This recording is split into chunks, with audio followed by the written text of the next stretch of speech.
하나님께서 우리에게 주신 말씀은 시편 5장 1절에서 7절 말씀입니다. 제 성경으로는 신약, 구약 806페이지에 있습니다. 다 찾으신 줄 알고 제가 봉독하겠습니다. 여호와여, 나의 말에 귀를 기울이사 나의 심정을 헤아려 주소서. 나의 왕, 나의 하나님이여, 내가 부르짖는 소리를 들으소서. 내가 주께 기도하나이다. 여호와여, 아침에 주께서 나의 소리를 들으시리니 아침에 내가 주께 기도하고 바라리이다. 주는 죄악을 기뻐하는 신이 아니시니 악이 주와 함께 머물지 못하며 오만한 자들이 주의 목전에 서지 못하리이다. 주는 모든 행악자를 미워하시며 거짓말하는 자들을 멸망시키시리이다. 여호와께서는 피 흘리기를 즐기는 자와 속이는 자를 싫어하시나이다. 오직 나는 주의 풍성한 사랑을 힘입어 주의 집에 들어가 주를 경외함으로 성전을 향하여 예배하리이다. 주님의 말씀입니다. 우리 장로님 기도 가운데도 있는데요. 여러분 예배의 중요성은 아무리 강조해도 지나치지 않습니다. 그렇죠? 아시는 분 다 아시겠지만은 이 예배의 중요성은요, 저희가 생각하는 이상으로 중요합니다. 이거는 역사적으로도 증명이 되는데요. 1세기에서 3세기 사이에 그 로마 제국에 제가 이제 마태복음 쭉 보지 않았습니까? 그 1세기, 3세기 특별히 로마 제국 핍박하에 이 기독교가 너무너무 힘들었죠. 근데 왜 힘들었냐면 로마 제국이 기독교를 불법 종교로 규정을 했기 때문입니다. 그래서 엄청나게 탄압을 했는데 그냥 뭐 힘들게 한 자체가 아니라 아예 예배를 못 드리게 더 나아가 죽이기까지 한 것이죠. 근데 놀랍게도 이 초대교회 성도님들이 핍박 가운데 굴하지 않았다는 것이죠. 대놓고 예배를 못 드리니까 그 지하에 도시를 만들어서 제가 그걸 방문해 봤는데요. 카타콤 많이 들어보셨을 텐데 지하에 그냥 도시입니다. 도시. 물론 지금처럼 이렇게 멋있게 뭐 잘 짓고 그런 건 아니고 생존을 위해서 밑으로 들어간 것이죠. 거기 보면요, 뭐 집도 있고 상가도 있고 뭐 다 있을 거 있어요. 이발소도 있고요, 뭐 다 있을 거 있더. 근데 안타까운 것도 묘지도 있고 왜냐하면 거기서 신앙생활하다가 돌아가신 분들이 많았던 것이죠. 특별히 제가 방문해봤던 곳 중에 정말 그렇게 생존에 왔다 갔다 하는데도 그 예배하는 예배를 드리기 위해서 예배처를 만들고 그것을 되게 잘 관리한 것들을 보면서 많은 생각을 하게 됐습니다. 예배는 생존보다 우선한다는 그분들의 신앙을 엿볼 수 있었던 것이죠. 그래서 교회는 단순한 건물이 아니라 건물이 필요하다는 말이 아닙니다. 필요하죠. 교회는 단순한 건물이 아니라 예배하는 공동체인 것을 지하에서 신앙생활했던 카타콤에서 신앙생활했던 분들을 통해서 배우게 온몸으로 전율적으로 배우게 된 것이죠. 그 이후에 교회 히스토리를 철치 히스토리를 보면은 그 공동체가 교회가 무너지는 그 어떤 스타팅 포인트가 예배가 무너졌을 때 그런 일들이 많이 일어난 것들을 보게 됩니다. 그리고 놀랍게요, 다시 교회가 살아나고 사회가 살아나고 했던 어떤 스타팅 포인트가 다른 것이 아니라 이 예배가 살아났을 때 그런 것들을 보게 됩니다. 역사만 그런 것이 아니라 저희 개인의 삶도 마찬가지인 것 같습니다. 저희가 이렇게 공예배를 이렇게 주일에 드리는 것은 여러 의미가 있지만 사실은 일주일의 가장 첫 시간, 가장 소중한 시간을 하나님께 드리는 것, 이런 의미가 있는 것이죠. 그래서 그냥 쓰다 남은 시간, 쓰다 남은 재정, 쓰다 남은 무언가 시간이 남으면 예배하고 이게 아니라 일주일의 가장 시작점, 가장 중요한 그 시간을, 그리고 사실은 그 뭐 11조나 여러 헌금도 마찬가지죠. 저희가 다 쓰고 나서 남은 거 가지고 드리는 것이 아니라 여전히 필요가 있고 여전히 쓸 때가 있지만 그러나 하나님 먼저 이런 의미로 저희가 헌금도 드리고 그 안에 이제 예배가 전체적으로 포함이 되는 것이죠. 그래서 이 예배 주일을 예배 이렇게 드리는 의미가 그런 의미가 있는 것입니다. 그리고 이 공예배 또 의미가 있는 것은 바로 그냥 일주일에 한 번 딱 예배대로 끝나는 것이 아니라 첫 시간을 드리고 동시에 삶의 예배, 개인 예배 승리하기 위해서 이 공예배가 필요하다는 것이죠. 이런 의미에서 예배의 중요성은 아무리 강조해도 지나치지가 않습니다.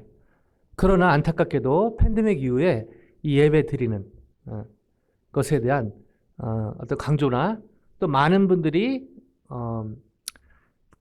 제가 이제 농담반 진담반으로 가나안 성도라고 하는데 가나안 거꾸로 안 나가인데요. 이제 교회 안 나가고 그냥 개인적으로 뭐 개인 예배만 드리지 하는 분들이 적지 않은, 사실은 개인 예배 드리는 건 좋지만 그렇게 이렇게 모이지 않는 것, 이거는 성경적이라고 볼 수가 없는 것이죠. 하나님은 저희가 공예배든 개인 예배든 어떤 상황에 있든지 예배하는 삶을 살기를 원하십니다. 하나님이 너무 원하시고 사실은 저에게 너무 필요하고, 저희가 주일 예배를 드린다고 하지만 사실은 주일에 드리는 예배가 저희를 지키는 경우가 되게 많습니다.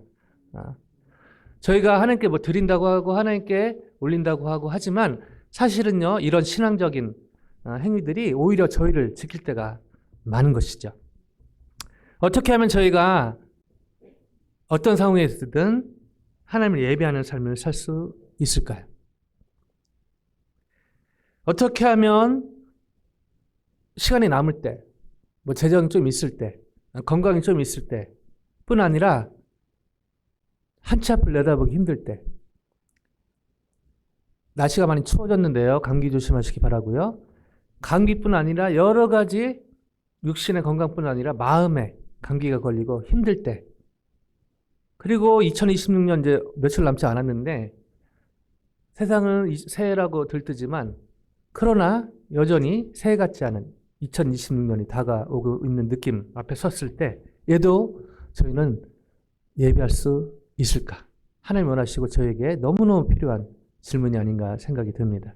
이 질문을 가지고 오늘의 본문 안으로 다 같이 들어가 보길 원하는데요. 우리 찬우 군이 잘 읽어줬는데 이 시편 5편인데 이 안으로 들어가기 전에요, 좀 시편 5편을 조금 펼쳐놓고 거시적인 관점에서 배경을 파악하는 것이 오늘 본문을 이해하는데, 그리고 그걸 근거로 저희 삶에 적용하는 데 도움이 됩니다.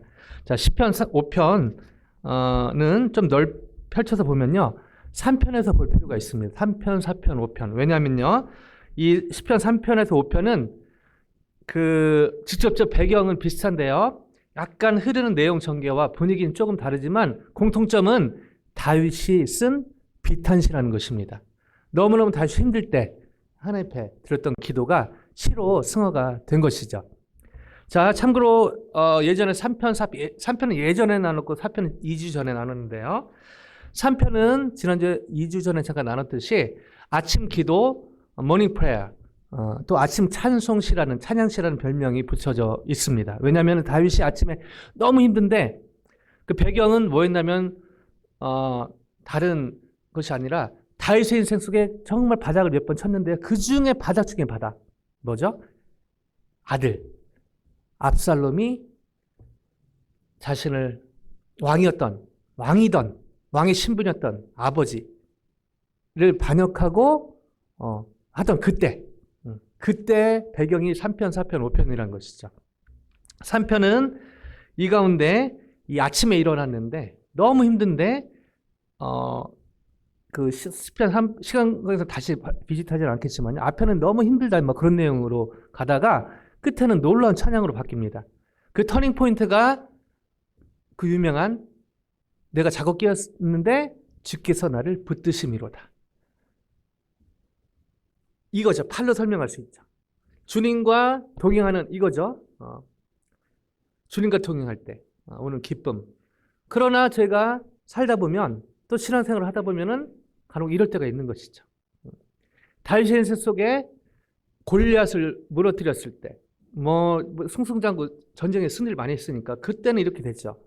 그러나 본인의 잘못, 밧세바를 범하고 우리아를 죽이고 뭐 그랬을 때, 또 사울을 본인이 부하였고 사울이 왕이었을 때, 나름대로 최선으로 섬겼는데 사울이 자신을 죽이려고 했을 때, 근데 뭐 그런 것도 어렵지만 진짜 다윗이 어려웠던 시점은 바로 이 아들.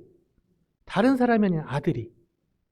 여러분 인생 사시면서 많이 경험하셨겠지만 사실은 사람이 받게 되는 상처 중에 가장 큰 것이 가까운 사람의 어떤 죽음이나 가까운 사람의 배신이나 믿었던 사람의 뭐 그런 것들 때문에 힘들지 않습니까?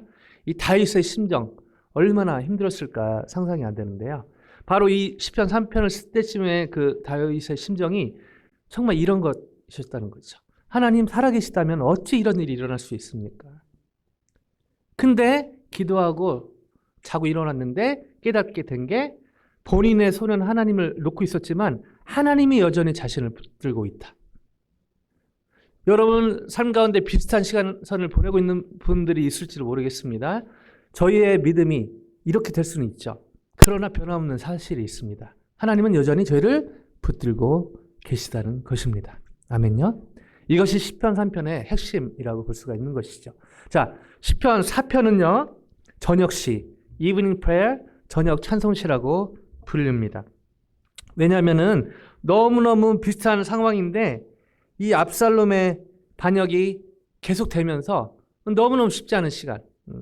아침에 이제 그렇게 해서 회복을 했는데 또 그런 시간선을 지나다 보니까 여전히 쉽지 않은 것이죠. 그때 2주 전에 나눴듯이 이 저녁에 이 다윗이 고백하기를 곤란 중에 우리를 너그럽게 하시는 의의 하나님께 피하는 그 내용이 들어가 있습니다. 그러니까 너무 힘들 때 저희가 종종 어디로 이렇게 피하고 또 다른 것을 의지하고 다른 사람을 의지할 경우가 많은데 다윗은 물론 그런 실수를 한 적이 있지만 그러나 기도 가운데 정말 곤란 중에 나를 너그럽게 하시는 하나님께 의의 하나님께 피하는 자가 복이 있도다. 사실은 여호와께 피하는 자가 복이 있다는요. 시편 1권 총 5권으로 되어 있는데 1권 1편에서 41편의 주된 내용입니다. 그래서 주께 피하는 자, 주께 피하는 것. 여호와는 나의 refuge, 나의 피난처시다. 이것이 시편 1권의 주된 내용인데 특별히 4편에 나를 곤란 중에 있던 나를 너그럽게 하시는 의의 하나님께 피하는. 그러면서 고통의 고백으로 시작하지만 막판에 또 찬양의 그런 고백으로 바뀌는 것을 보게 됩니다. 자, 이런 선상에서 시편 5편인데요.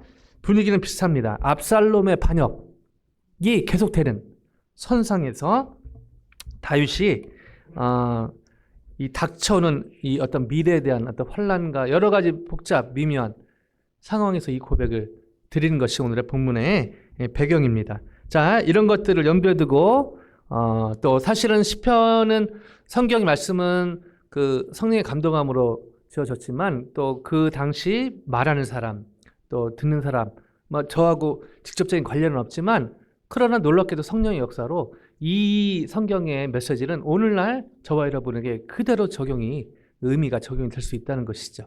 그래서 혹시나 특별히 날씨가 추워서 사실 날씨 추운 것은 옷 더 입고 따뜻하게 지내면 되는데 이 영적으로 또 어떤 관계적으로 또 재정적으로 건강 이슈로 또 선교사님 또 사역과 뭐 저도 마찬가지로 사역하고 여러 가지 관련해서 차디찬 현실을 혹시 보내고 계신 분들이 계시다면 그리고 개인적으로 어떤 풀리지 않는 또 어려운 가운데 계신 분이 계시다면 오늘 이 말씀을 통해 주님을 만나고 또 주님이 주시는 음성으로 새 힘을 얻는 놀라운 터닝포인트가 되기를 주님의 이름으로 간절히 축원드립니다. 자, 1절 같이 한번 들어가 보길 원하는데 1절 같이 한번 읽어볼까요? 같이 읽습니다. 시작. 여호와여 나의 말에 귀를 기울이사 나의 심정을 헤아려 주소서. 자, 다윗은요 지금 마음속에 내 말에 귀를 기울이사 나의 심정을 헤아려 주소서라고 기도하고 있습니다. 자, 쉽게 얘기해서 내 생각과 내 속사정. 저희가 살면서 정말 힘든 것 중에 하나가 내 마음을 몰라줄 때, 그죠? 특별히 이제 우리 청년들 연애할 때 보면요, 연애할 때 콩깍지 씌울 때 너무 좋은데 콩깍지가 살짝 벗겨지면서 싸우게 되는 가장 큰 이유. 왜 내 마음을 몰라주지? 서로 쳐다보는 연인이 계신데 왜 내 마음을 몰라주지? 여러분, 몰라주는 게 당연한 겁니다. 왜냐하면 저희는 하나님이 아니기 때문이죠. 물론 더 지내면서 알아가면서 뭐 우리 장로님, 권사님, 또 권사님, 집사님 부부들이 있지만은 3, 40년 이렇게 사시면서 50년 이상 또 사시면서 더 많이 알아가기도 하지만 분명한 사실은 다 할 수는 없다는 것이죠. 거꾸로 생각해 보면 됩니다. 그럼 나는 배우자의, 나는 누군가의 마음을 다 알아주고 있는가? 심히 어려운 일입니다. 다윗, 왕이었죠. 자, 왕으로서 공인이었기 때문에 어떻게 신하들과 늘 정적이 가까이 있고, 특별히 말씀드리지만은 다른 사람이 아닌 아들이 지금 자신에게 반역하는 이 상황에서 그 속마음을 누가 알 수 있었을까요? 그리고 그 마음을 다 나눌 수 없는 그 상황이 얼마나 힘들었을까요? 자, 이때 다윗은 하나님께 제 속마음을 헤아려 주소서라고 기도를 한 것입니다. 자, 구체적으로 그 내용이 4절에 이어지는데 4절 같이 한번 읽어봅시다. 4절요. 시작. 주는 죄악을 기뻐하는 신이 아니시니 악이 주와 함께 머물지 못하며. 자, 기도하면서 이 하나님의 성품을 드러내면서 기도합니다. 하나님의 성품을 찬양하면서 또 기도를 하는데요. 하나님의 거룩하심과 공의로우심, 하나님의 사랑, 하나님의 성품이죠. 그러나 못지않게 중요한 하나님의 성품 중에 하나가 하나님의 거룩하심, 공의로우심인 것이죠.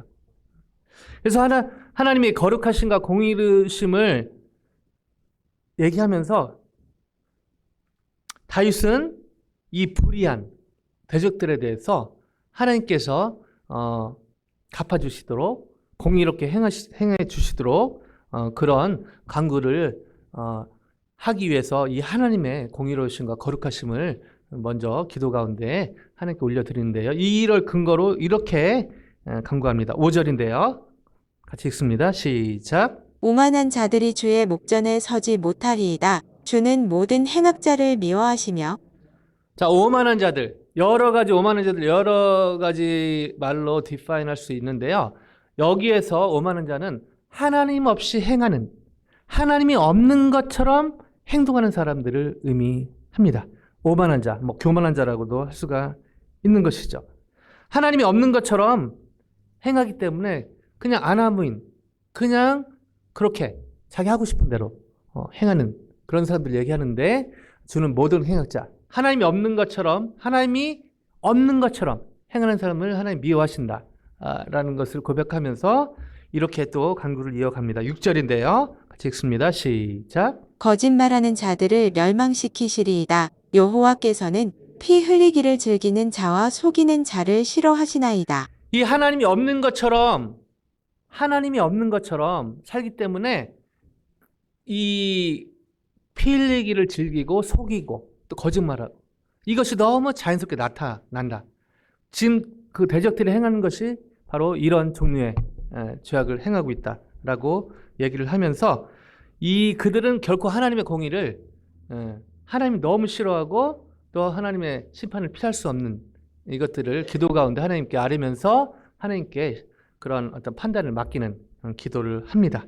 자, 너무너무 사실은 힘든 상황에서 속마음을 알아달라, 그리고 저들이 저렇게 불의하게 또 오만하게 하는 것들에 대해서 하나님 하감해 주시고 하나님께서 해결해 달라고 기도를 하는 것이죠.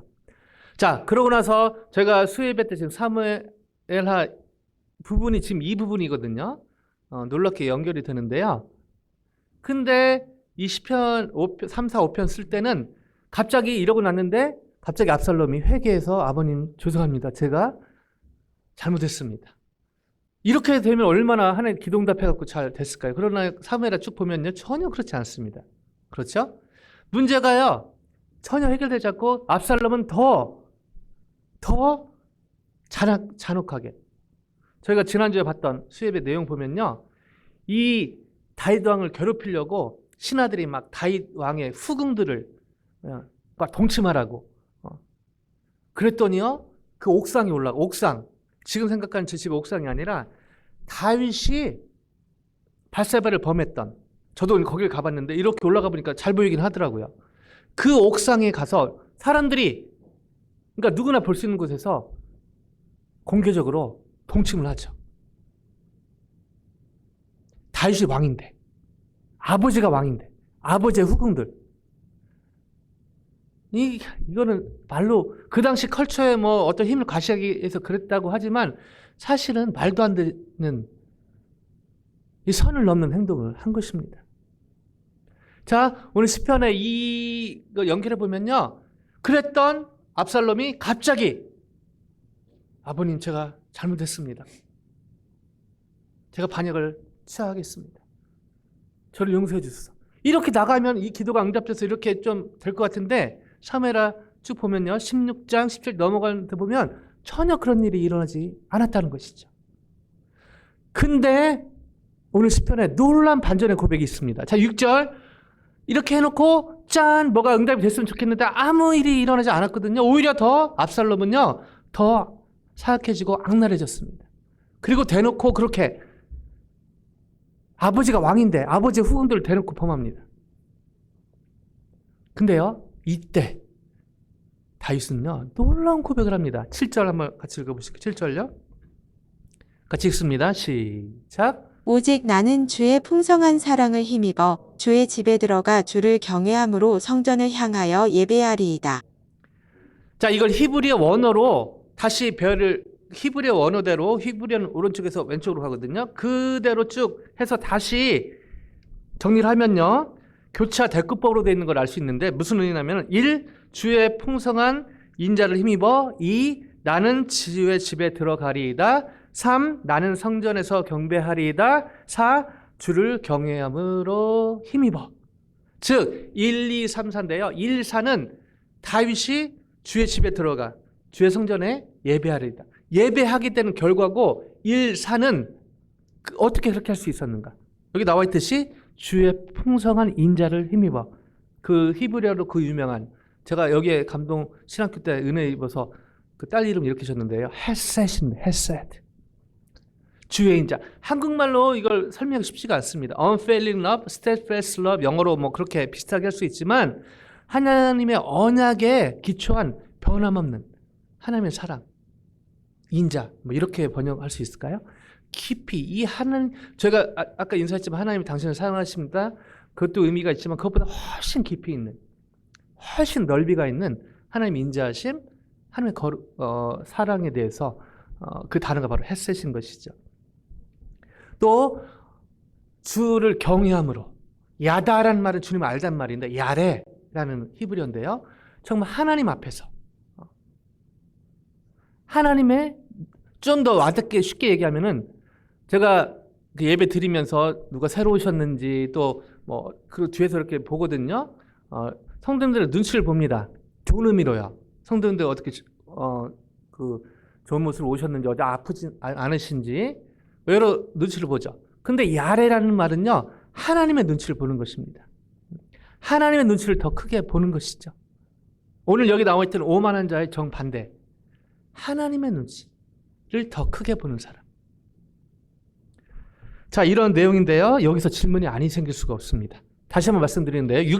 6절까지 그렇게 기도를 했는데 그러면은 압살롬이 갑자기 회개를 한다든가 사실은 사람들이 막 그 압살롬 편에 섰거든요.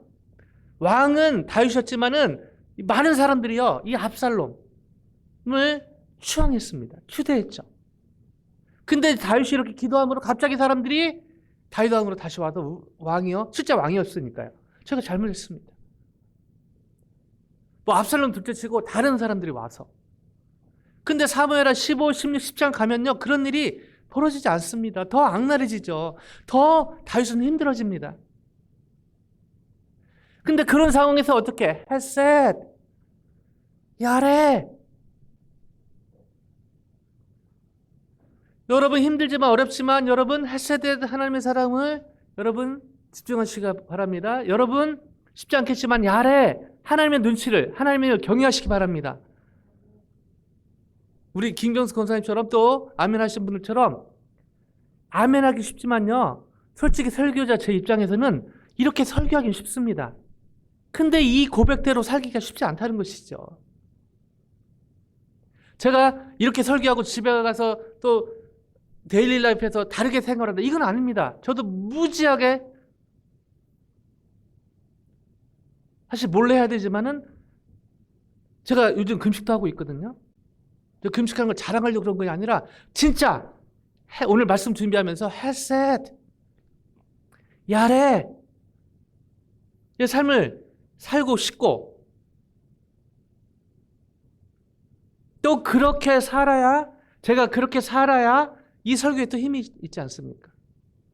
물론 제가 어떤 제 도덕적인 제 어떤 무언가로 그걸 의지해서 설교하는 건 아니고요. 주님을 의지하고 성령을 의지해서 설교를 준비하고 그렇게 살고 또 그렇게 전달해야 이것이 공허한 메아리가 아니라 같이 주님의 헤세드를 기억하고 주님을 야래하면서 갈 수 있기 때문에 그렇게 살고 금식하고 또 이렇게 설교를 하는 것이죠.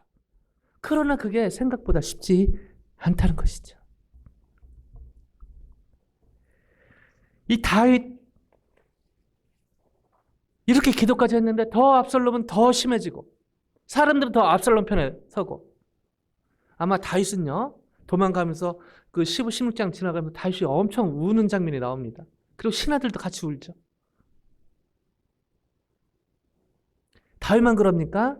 우리 성도님들의 삶 가운데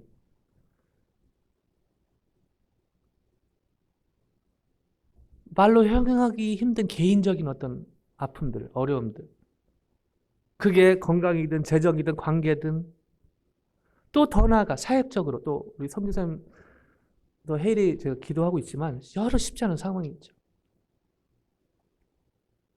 그 가운데 헬셋의 하나님 야래 그렇게 설교하고 그렇게 다짐하고 아멘하기 쉽지만 실제로 그렇게 사는 건 쉽지 않다는 것이죠.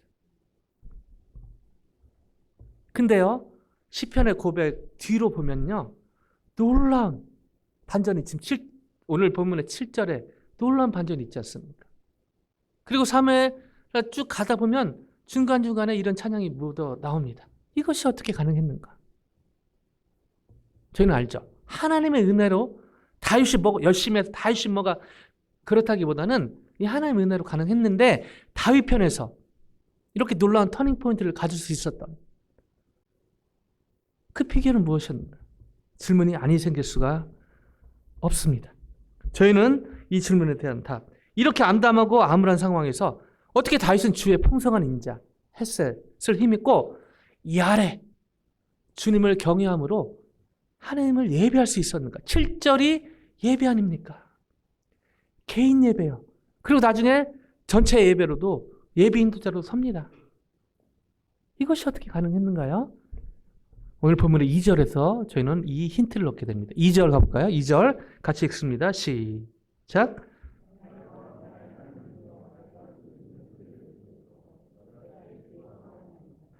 자, 이때요. 역사적으로 이때 왕은 이스라엘 왕은 다윗이었습니다. 압살롬이 아니었어요.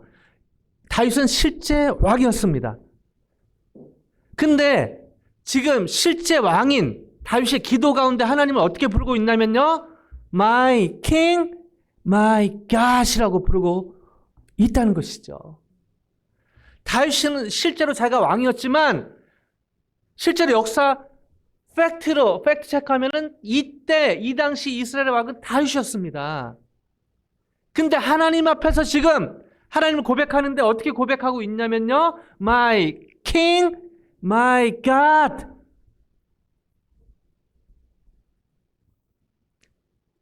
다윗은 왕이었지만 실제 자신을 왕으로 세우신 분은 하나님이신데 그 하나님이 누구냐? 바로 왕이었다. 하나님이 진짜 왕이다. 라고 고백한 것입니다. 자, 이 못지않게 중요한 게 뭐죠? 그냥 왕이라고 하지 않고 뭐라 부르고 있죠? My King입니다. My King. 자, 본인 이스라엘 전체 왕이었는데 그 왕이 기도 가운데 하나님을 My King, My God 이렇게 부르고 있다는 것이죠. 무슨 의미죠? 지난주에 한국시 대표 박성민 목사님 오셔서 설교하지 않았습니까? 우리 스틴터 지체들 박 목사님 보는 같이 교제하고 그랬는데 눈빛이 달라요. 왜 그렇죠? 대부분은 박성민 목사님을요 여름 수련회 보거든요.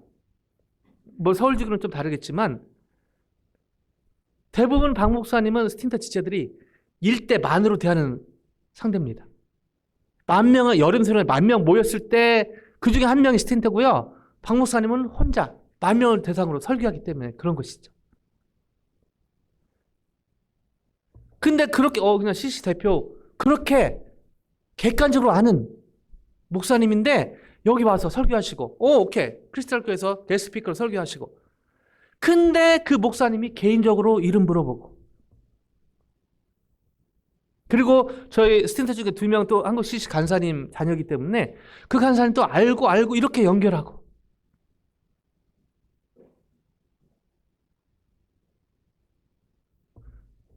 되게 진지하신 분인데 제가 오랜만에 만나서 그런지 그 농담이 많이 넣으셨더라고요. 공주 지고 왔는데 다 공주님이네 막 이런 농담 하면서 아재 개그 막 하시고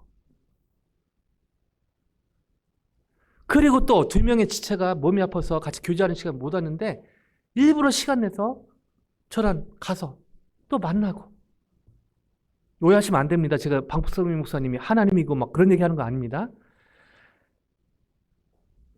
그거보다 훨씬 중요한 하나님이 성경의 하나님, 천지를 지으신 하나님, 홍해를 가르신 하나님 이 하나님이 지금 다윗에게는 퍼스널, 나의 하나님 여러분이 좋아하는 어떤 연예인이 오늘 같이 유명한 연예인이 예배 드린다고 생각해 보세요. 저희가 초청했어요. 간증 집회 해가지고. 근데 끝나고 그분이 오후에 여러분의 집에 간다고 생각해 보시면 느낌이 다를 것입니다. 미리 알았으면 지난 일주일이 힘들었겠죠. 집을 어떻게 치울지. 잠깐 차 한잔 마시러 가는 일이지라도 그 손님을 맞이하기 위해서 그 일주일 두근두근 되는 마음으로 또 예배 끝나고 식사 교제 끝나고 집으로 가서 교제할 그 시간을 위해서 준비하는 저희 마음은 어땠을까요? 바로 그보다 훨씬 중요하고 훨씬 크신 하나님이 다윗에게 지금 나의 왕, 나의 하나님으로 고백되어지고 있다는 것입니다. 이 대목에서 저희는 서도의 질문에 대한 답을 찾게 되는데 어떻게 하면 어떤 상황이든 하나님을 예배하는 삶을 살 수 있을까요?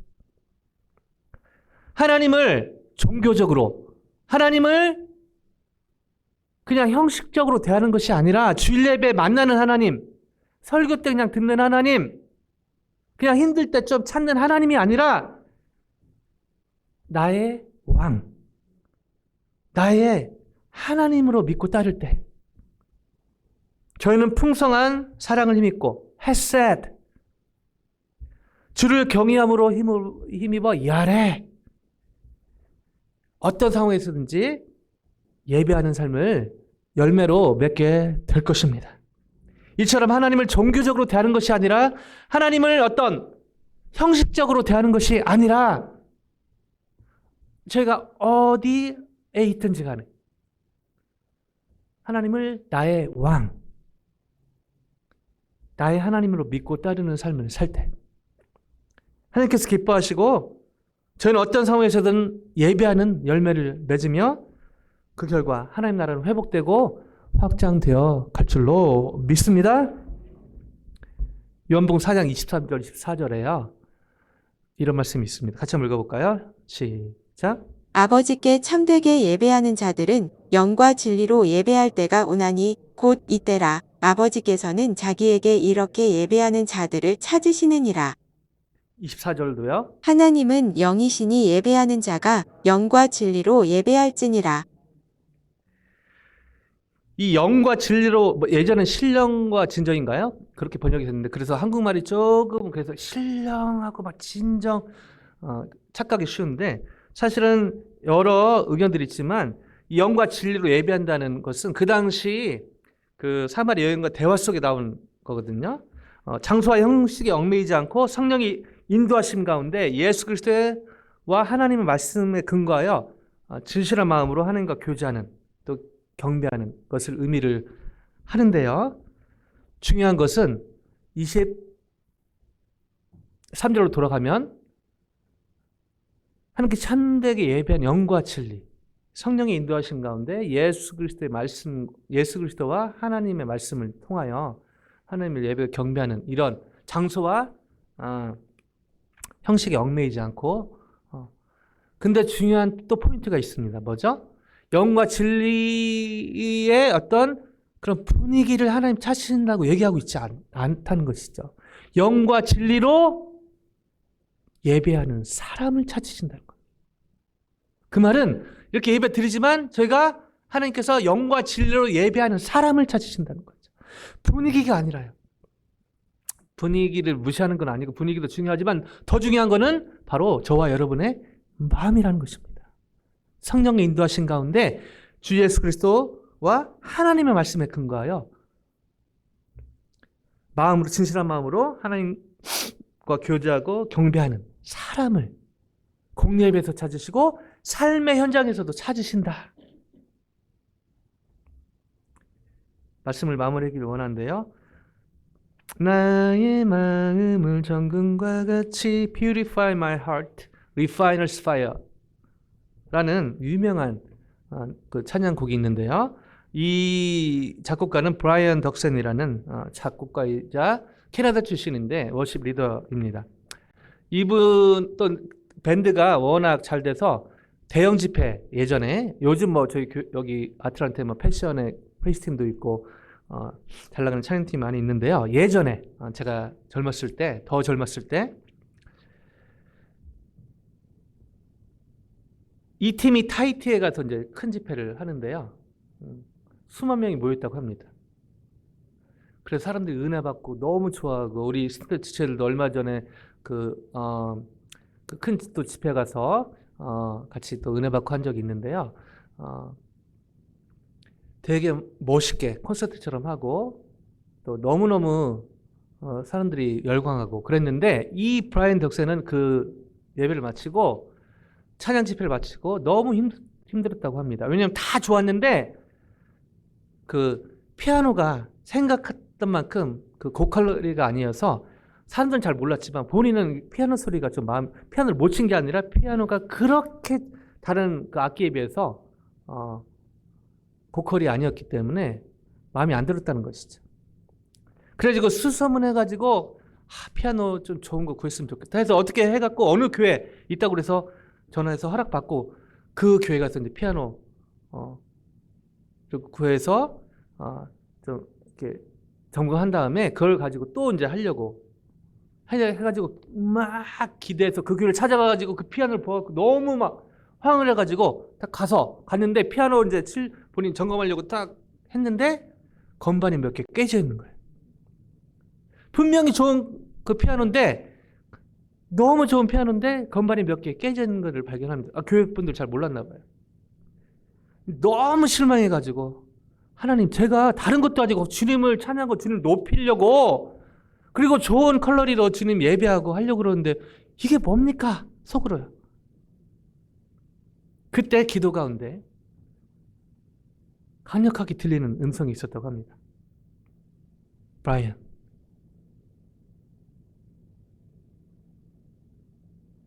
너무 본인 실망했는데 하나님도 약간 실망한 마음으로, 내가 정말 원하는 건 뭔지 아니? 쭉 그분이 고백을 하는데 그 핵심 내용이 내가 진짜 원하는 거는 네 마음이다. 강력한 감동이 오면서 브라이언 덕슨이 회개를 하게 됩니다.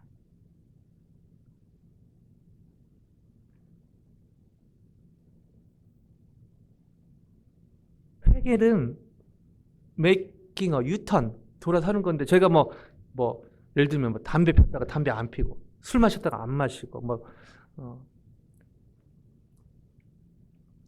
이상한 동영상 보다가 안 보고, 이것도 어떤 그 회개의 일부분일 수 있지만 진정한 회개는 사실은 하나님께 돌아가는 것임을 깨닫게 되는 것이죠. 그러니까 이분이 하나님을 위해서 열심히 하고 하나님을 위해서 말은 했지만 실제로 그 깨진 건반에 앉아서 깨달은 것은 본인이 하나님을 위해서 하려고 했지만 그러나 결국 마음 중심에 자신이 왕이었다는 걸 깨닫습니다. 내가 말은 안 하지만 이렇게 찬양 인도할 때 사람들이 열광하고 이렇게 내가 할 때 사람들이 반응을 걸 보면서 만족을 느끼고 있었다는 것이죠. 그리고 피아노를 찾았던 동기가 하나님을 정말 그렇게 좋은 악기로 좋은 음악으로 하나님을 높이고 말은 그렇게 했지만 실제로는 그렇게 좀 아름다운 그걸로 좀 더 사람들을 열광시키고 싶었던 마음을 그때 발견하게 됐다는 것이죠. 그래서 그 마음을 회개하게 됐다는 것입니다. 그러면서 깨진 건반을 눌러가면서 지은 노래가 바로 Purify my heart. 나의 마음을 정금과 같이 정결케 하소서.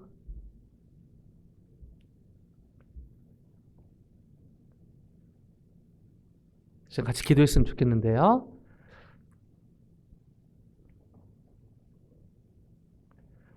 하나님 위해서 예배를 위해서 열심히 성가 연습 준비하고 찬양으로 준비하고 또 보이지 않는 곳에서 애찬으로 준비하고 예배를 위해서 준비하고 너무너무 수고하는 성도님들로 인해 저는 너무 감사하고 너무 자랑스럽습니다.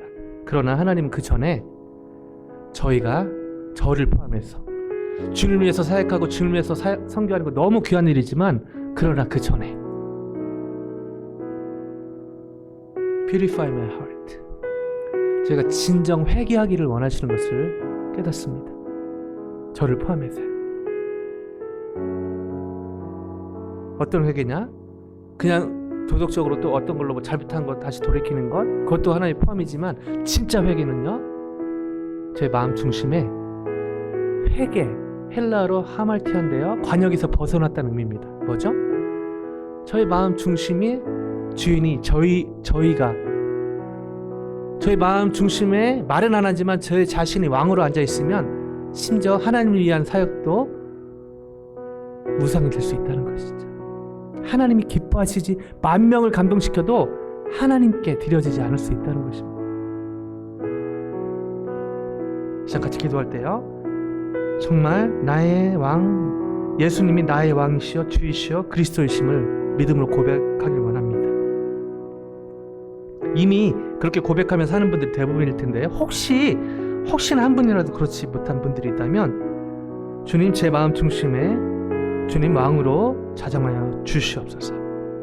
주님 제 열심으로 열심히 해서 여러분 저희가 간혹 시기 질투의 마음도 들고 간혹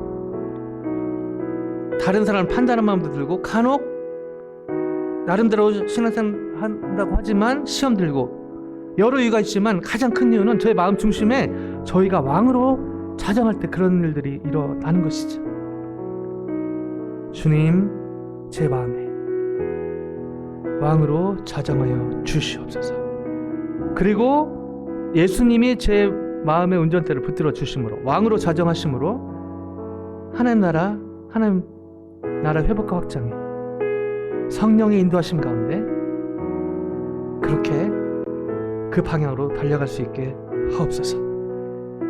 이 시간 진정한 주님 앞에 영혼의 호흡, 어떤 회개가 도덕적인 어떤 그런 회개보다 더 심오한 회개, 혹시 제 마음에 제가 왕으로 자정하고 있다면 주님 제 마음의 중심을 취하여 주시옵소서.